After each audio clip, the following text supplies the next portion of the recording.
It's crazy. Like, if you start saying right-wing reactionary things online and you have somewhat, a little bit of traction, or you're attractive, or you fit a specific mold, in this case, it's, a woman of color saying something reactionary, okay, you're going to get money, you're going to get opportunities, you're going to get funding, again, because there's this entire infrastructure. Whereas if you're in any capacity on the left, not only are you not going to get the mainstream DNC funding, you're not going to get it from liberal billionaires, you're not getting anything, and you're algorithmically penalized. Hello, I'm Rachel Gilmore, your least favorite person's least favorite journalist. Welcome to Bubble Pop, a weekly show where we break down the biggest headlines so you don't have to doom scroll. Then we'll dig deeper into something juicy that you should know about. On this episode, we've got User Meg's Taylor Lorenz on the show. She's a tech and online culture journalist who wrote the book on being extremely online. No, seriously, that's the name of her excellent book. We're going to talk about the right-wing dominance of the online media world and what that means for, well, everything. But first, the news. In this week's roundup, it's election time, baby. Mark Carney is expected to pull the trigger on Sunday to plunge us into an election campaign. There's a lot to talk about there. Israel shattered the ceasefire it wasn't doing a great job of adhering to in the first place, killing hundreds of Palestinians, including children, in US-sanctioned violence. Trump is launching a full-scale attack on U.S. democracy with his latest showdown against the judiciary and his cruel deportations. China just executed 4 Canadian citizens, and tensions between our two countries over trade are rising. And families are finally getting some closure after Mercedes Myron and Morgan Harris's remains were found in a Winnipeg area landfill. Let's dive in.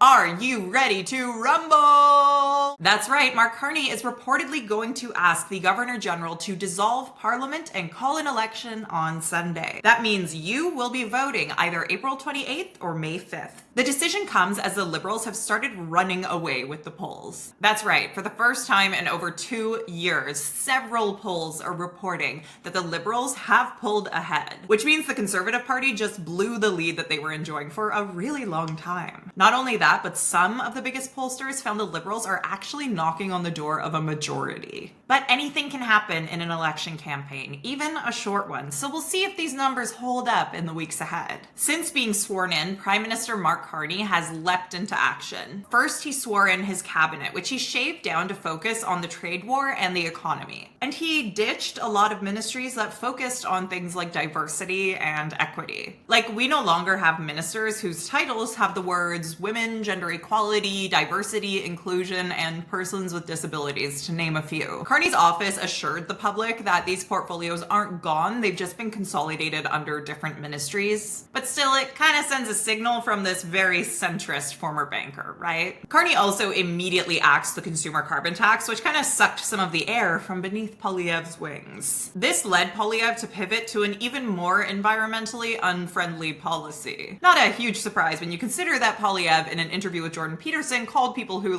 care about climate change, quote, environmental loons. Take a listen. If you want to talk to these environmental loons that hate our energy sector. Yeah. So Poilievre said he would not only repeal the consumer carbon tax that Carney just got rid of, but would also repeal the carbon price on large industrial emitters. That just happens to be the biggest plan that Canada has to reduce emissions between now and 2030, accounting for between 20 and 48% of all reductions, according to an analysis published last year by the Canadian Climate Institute. When pressed on this emissions target, Poilievre said he's going to focus on helping other countries reduce their emissions.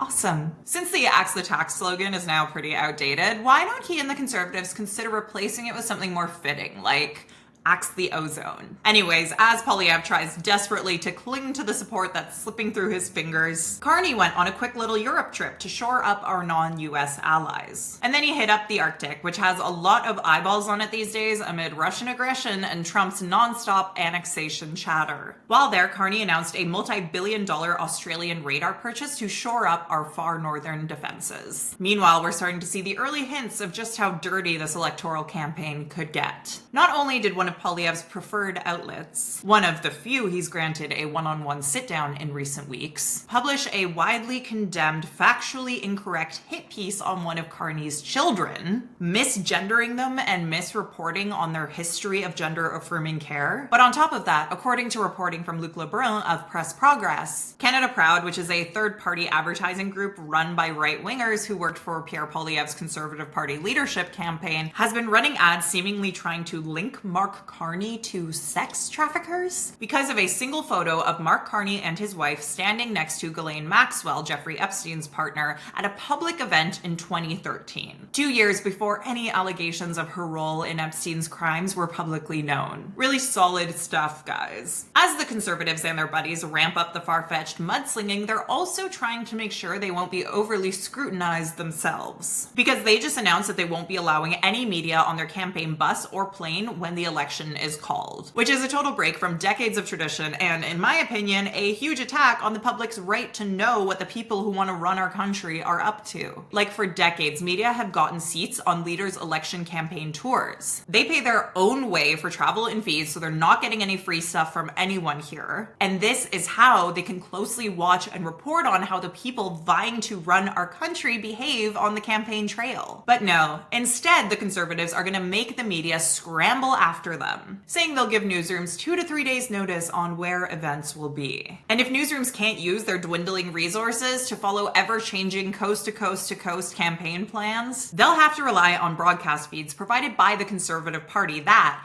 as Janice McGregor put it on CBC's World Report podcast this week, quote, "The Conservatives will design and control." Carney had his own little brush up with journalists this week too, when they pressed him about a Conservative-led push to get him to publicly disclose details of his personal assets to ensure he'll avoid conflicts of interest. Carney has put his assets in a blind trust and says he is complying with all existing rules under the Federal Conflict of Interest Act. But CBC's Rosemary Barton pressed him on the issue and said it's hard to believe that there wouldn't be a conflict of interest here. In response, Carney told Barton to, quote, "look inside herself," and accused her of starting from a prior assumption of, quote, "conflict and ill will." He also added that the line of questioning is trying to invent new rules. The last thing I'll add on this topic is some juicy reporting just came out about some conservative on conservative drama. The Toronto Star just exclusively reported that Pierre Poilievre called Ontario Premier Doug Ford to ask for help, but Ford told the Conservative Party leader that he's too busy. That's the same Doug Ford who recently had breakfast with Mark Carney and called him, quote, "very bright." Ooh. So things are already getting spicy, and as I'm filming this, the election hasn't even been called yet. I have a feeling it's gonna be a long month.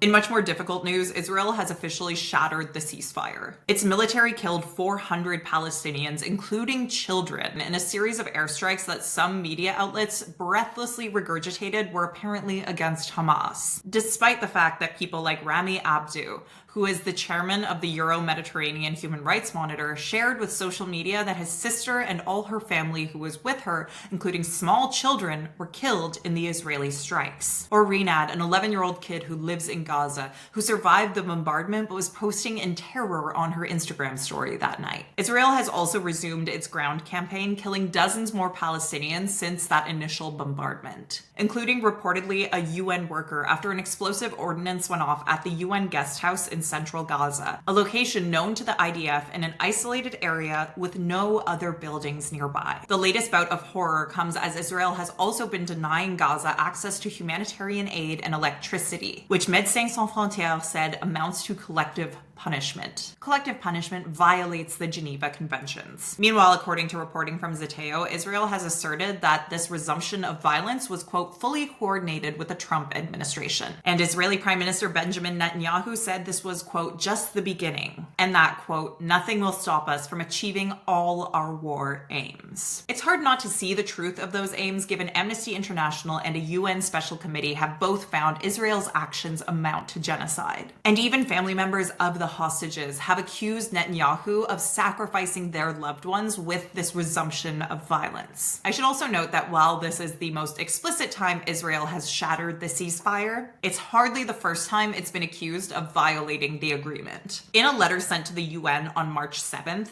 the permanent observer of Palestine to the United Nations asserted that in the 42 days that the ceasefire had by then been in effect, there had been 962 documented violations of the ceasefire by Israel, including, quote, the killing of 116 Palestinian civilians, including children, and wounding of 490 people. I keep coming back to the quote from author Omar El-Akkad. One day, everyone will have always been against this. But what a difference we could make if we all loudly oppose this genocide right now. Meanwhile, when he's not busy fully coordinating the resumption of a genocide, Trump has also been assaulting US democracy itself. His brutal weaponization of the US immigration system has seen him detain visa and green card holders, including, as we chatted about last week, a man who had a key role in anti-genocide protests at Columbia University. And horror stories are emerging about those who have been detained, including a Canadian citizen who warned that despite her privilege and access to resources, she was still detained for 2 weeks and subjected to awful conditions. But things really reached a new height last weekend when Trump invoked a 227-year-old law intended for wartime during peacetime so he could speed up his mass deportations. A federal judge stepped in the way and barred Trump's administration from carrying out the deportations using this law. And Trump appeared to openly defy that court order, which means he, as CBC's Alex Panetta put it, cracked the, quote, ultimate constitutional safeguard. Enraged by this judge getting in his way, Trump has since called for him to be impeached, which led the US Supreme Court's Chief Justice to issue an extremely timid rebuke, which doesn't name Trump but says, quote,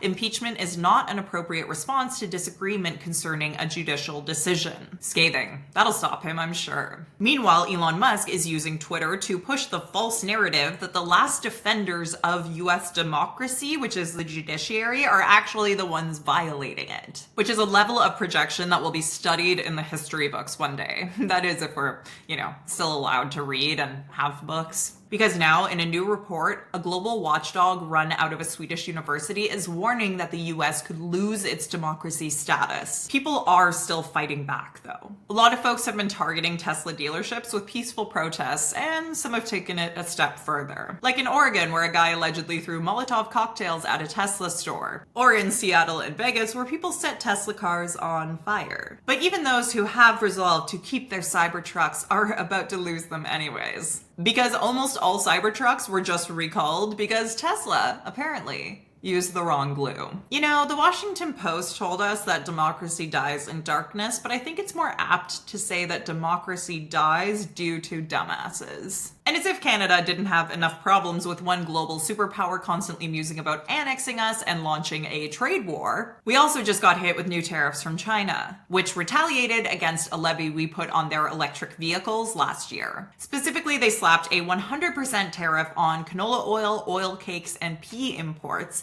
along with a 25% surcharge on Canadian pork and seafood. Canada just can't catch a break, huh? But we also just learned that China did something much darker earlier this year. It executed 4 Canadians. Foreign Affairs Minister Melanie Joly strongly condemned China over the move and shared that the Canadians who were killed were all dual citizens who were facing, quote, charges linked to criminal activities according to China linked to drugs. Joly said that she and former Prime Minister Justin Trudeau both personally intervened in the cases of the 4 Canadians. But she wouldn't provide any further information out of respect for the families who have requested privacy. The last story I want to mention today is a heavy one, but hopefully one that brings some closure to some families. Because Mercedes Myron and Morgan Harris, 2 Indigenous women who were murdered by a serial killer in Manitoba, will finally be able to be put to rest. Their remains were found in a Winnipeg area landfill earlier this month. Harris was located on March 7th, and Myron was found earlier this week. Their families had long been calling for the landfill to be searched, but police said it wouldn't be possible. This became a provincial election issue, with the Progressive Conservatives running political ads opposing the landfill search, while Wab Kinew's NDP pledged to search for the missing Indigenous women. He won the election, and he launched the search, and now the Progressive Conservatives are apologizing to the families. Speaking to reporters on Monday, Premier Wabkanu had this to say. Mercedes Myron and Morgan Harris are coming home. This is what we set out to do. I don't know if many of us knew the odds of success. I certainly was always trying to keep a realistic perspective, but it turns out bringing them home was within our grasp and something we were able to do for these families. Those are the big headlines for this week. After the break, I'll be joined by Taylor Lorenz, a tech and online culture reporter who literally wrote the book on content creators. A new study shows that right-wingers absolutely dominate the online media space, so we're going to talk about what this means for, well, everything. It's a bit of a shorter interview than usual because Taylor didn't have a ton of time, but sometimes short and sweet is just right. We'll be right back.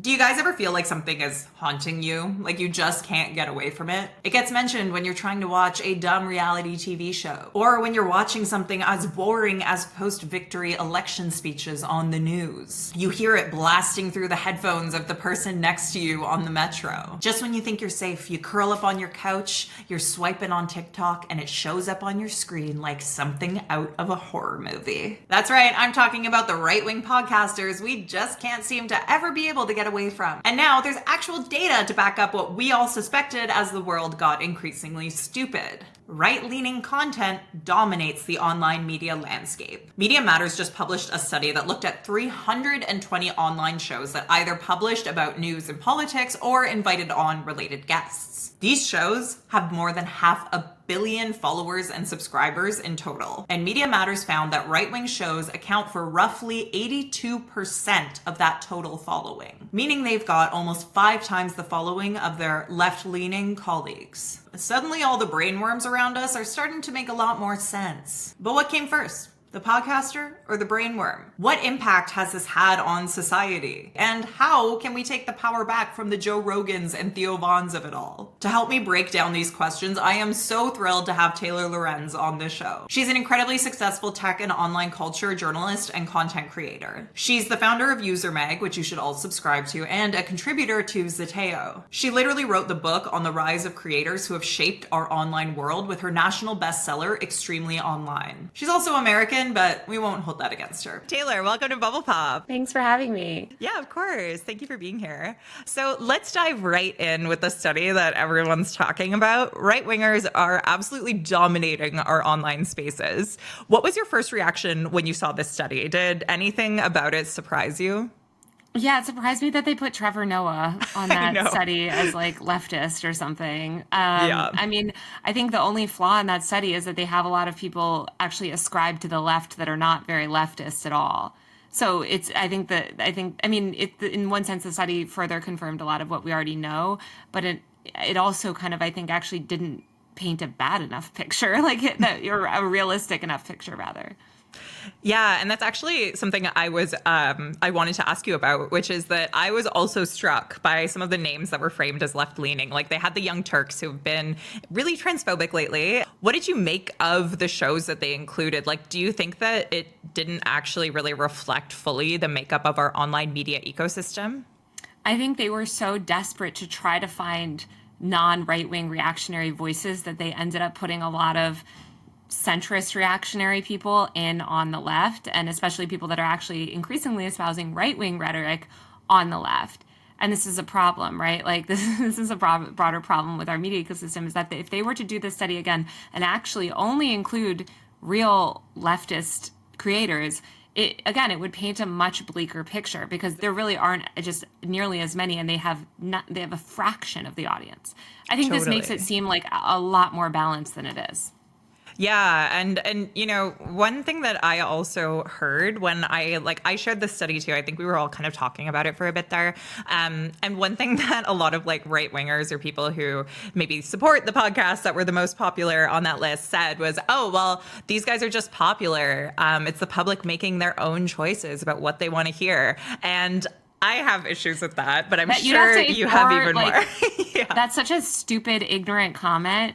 Yeah. Because you'd have to literally ignore all of the entire marketing ecosystem and the amount of money and funding that it goes into platforming certain podcasts and ideas on the internet. If somebody gave me, $20 million, I could make an incredibly successful seeming website. I could be one of the top podcasts, again, because I'm paying for marketing and mainstreaming these ideas. This is why you also have like so much audience inflation on the right, because they want to make their content seem more successful than it is. They want to make these ideals seem more mainstream than they are. So this is also what Elon is doing with Twitter, right? He's weighting the algorithm to force feed people right-wing propaganda. And then when people start to fall for that propaganda or spread it, they're like, oh, look, see, but people organically like it. It's like, no, you're force feeding it to them algorithmically.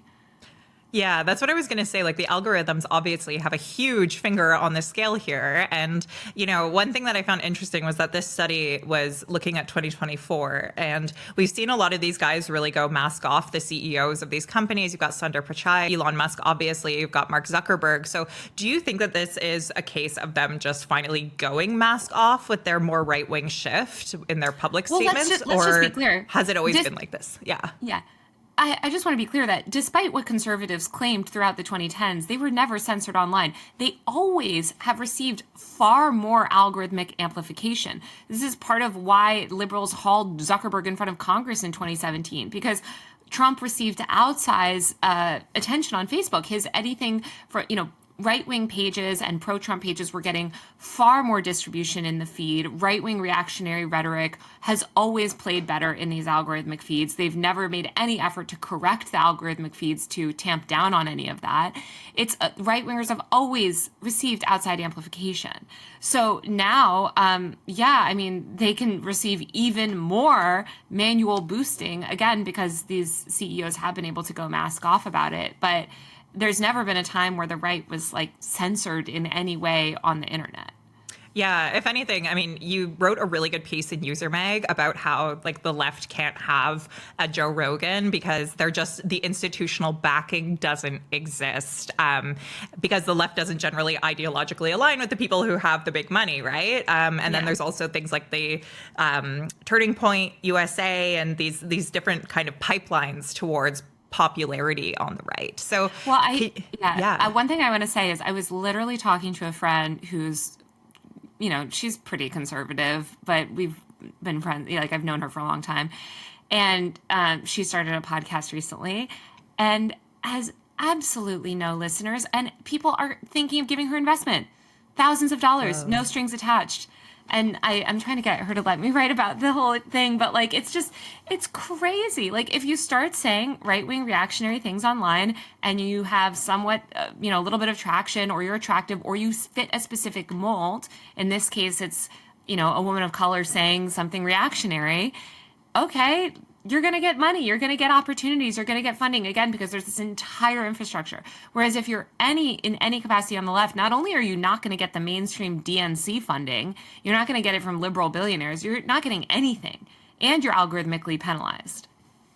Do you think that's somewhere that like the liberal billionaires and stuff are kind of missing the boat? Like, should they obviously. be? Yeah. But they're not liberal, they're billionaires. No, exactly. Yeah. I mean, they're liberals. They're not like leftist progressive kings, right? Like, you don't become a billionaire by not exploiting people in some capacity. 100%. I did want to interrogate a little bit the aspects of these podcasts that are genuine about their popularity. Like, there is something about Theo Von and Joe Rogan and stuff that people seem to enjoy. Obviously, they have like a huge leg up in the race, in the numbers race, but like, what do you think they're doing right that people who actually care about like facts and reality should in some ways maybe try to emulate or start podcasting in 2006? Like, Joe Rogan is hugely popular in large part because he has been doing it for so long. So he was one of the first, if you're one of the first movers in the space, if you're one of the first big people on YouTube, you're one of the first big comedians to launch a podcast, like, you're just going to capture a level of attention that's really hard to replicate. Their leg up is institutional support, platforms that will boost their content far better in all the feeds. They'll get the big deals. They'll get featured on Spotify, right? Like, they're going to receive opportunities that like leftist podcasters could never dream of. There's an entire advertising ecosystem. I lose advertisers because some media reporters want to call up my advertisers and say, oh, did you know Taylor's, against war and all this stuff? There's no left-wing advertiser ecosystem that's there to give me money and prop me up. Right-wingers can go promote Trump steaks and all of this entire MAGA economy that exists. They can feed them advertisers when normal advertisers don't want to work with them. Now, normal advertisers, average consumer brands increasingly do want to work with those conservative influencers. So they have a monopolization on monetization as well. What liberals, I would say, can learn from this is that their ideas are fundamentally unpopular, that they're complete out-of-touch elitists, that nobody wants to hear them pontificate on their stupid issues. Their ideology is unpopular, and there's a reason they don't go into the internet, because they're faced with the unpopularity of their policies. And instead of facing that dissonance and saying, let me evolve my policies so that I'm not just going to get torn apart if I go on any sort of progressive podcast, they just shut it down. They just don't want to hear from people. And this just goes back to the fundamental problem with Democrats and liberals as a whole, is that they don't actually want to represent the people. They want to represent corporate power. They want to line their own pockets. They want to use their campaigns as a giant fundraising mechanism. But ideally, what any leftists, I guess, quote unquote, can learn from them is that people don't want, that they're sort of broadly anti-establishment. They're broadly populist. I think actually a lot of leftist podcasts are that way already. But, again, they don't have all those other things working for them. It's very hard for them to get discovered. Yeah. And one thing that they shouldn't learn is the lessons that a lot of liberals seem to be taking, which is, so actually we should just be more right wing. We should actually just throw trans people under the bus because, if we're anti-trans enough, we'll appeal to the Joe Rogan listeners. What are you talking about? No, that's literally the opposite lesson that you should take. Yeah, exactly. And it kind of sometimes feels like the lesson that a lot of mainstream media is also taking from the popularity of these podcasters and stuff. They just become so wedded to both sides as born of bad faith outrage too, like the Gamergate style harassment campaigns that try to convince the media that they're, too biased in this direction or that direction, or they need to be listening to this side of things. And that view from nowhere isn't resonating, right? Absolutely. The view from nowhere, the problem with the mainstream media is that they completely lie about the fact that they are deeply partisan. They have a political ideology that they advocate for, which is neoliberalism. They're capitalists, right? They're pro-business. They have a very explicit political ideology through which they cover everything. And in that sense, I sympathize with conservatives who say, listen, stop lying to us and acting like you're neutral. You're not neutral. They're correct. They're not neutral. And I think we should call that out. And in a lot of cases, let's not forget that media reporters like Max Tanney, Dylan Byers, these other hacks, David Folkenflik, they will knowingly print false information. They will lie to the public to further these right-wing reactionary hate campaigns against women, people of color, and others, again, because they share those ideologies, or they don't care about, tamping down on extremism. They just want to profit. They want to get clicks at the expense of women or marginalized people. They want to further these narratives because they know that the far right will eat them up. Yeah. So I think that the takeaway here is that there's a really big uphill battle for people who care about other people and care about facts and reality. And I guess I wanted to ask you, obviously you're one of the people who's sort of trying to swim against the current and actually make a difference in that space. And I wanted to ask what you think that we can do to try to rebalance the imbalance that is exposed by this study and that I think we all just sense in our day-to-day. Oh my God, Rachel. I know. I think we need more education and media literacy desperately. The right has so successfully seized control over these platforms and our online discourse that it's really hard. But I think we should start by having solidarity with other people that are being exploited by these systems. And I think there is this idea, among liberals and increasingly leftists, that we should just throw vulnerable people under the bus. We should throw disabled people under the bus, right? We should throw trans people under the bus. And that's really not going to get us anywhere. So you should stop seeing people that are more marginalized as enemies of your movement and enemies of, your fight. You should recognize that a rising tide lifts all ships and we should work together, and that you have to have solidarity with each other. Because if you sell out those other groups, then you've already made that bargain where you're just going to, like, you know, you're basically, someone's going to make that bargain about you at some point where you're going to be the group getting sold out. And you're not going to like that, right? So that's not where we get ahead in any capacity. And I do think that, like, I mean, ideally, people in positions of power that say that they don't want Trump in power, the Democrats continue to say that they don't want Trump in power, although it seems to be very lucrative for them to have him in power. They should actually, they should engage with the more progressive wing of their party. They should actually engage with their base. The right engages with their base. They don't disrespect their base. And the Democrats constantly disrespect their base. Yeah. Well, I know you don't have a ton more time, so we can kind of wrap things up. But also, I don't think Democrats exist in Canada. I don't know what, like, the Canadian version it's of all of it is. We're literally, they're called liberals. Like, it's the Liberal Party. So yeah, and we're all like totally into U.S. politics, so we know exactly what you mean because we have to pay attention. But at least you guys have healthcare. I know, that is a huge plus. So we will never be the 51st state because then we will lose all of that. Taylor, was there anything that I didn't ask you on this topic that you want to share before I kind of wrap things up? I don't think so. Well, just subscribe to my newsletter. Yes, I did want to give you the opportunity before I let you go. Could you tell people where they can find you? Yeah. So speaking of supporting independent media, please subscribe to my newsletter, usermag.co. It's a tech and online culture Substack newsletter. It comes 2 to 3 times a week. I'm also on YouTube, so subscribe to my YouTube channel where I talk about all this. I'm just Taylor Lorenz on YouTube. Awesome. Well, Taylor, thank you so much for your time. I know you have a crazy week, so I really appreciate you taking the time. Thank you for having me. Of course. It's always fun to chat.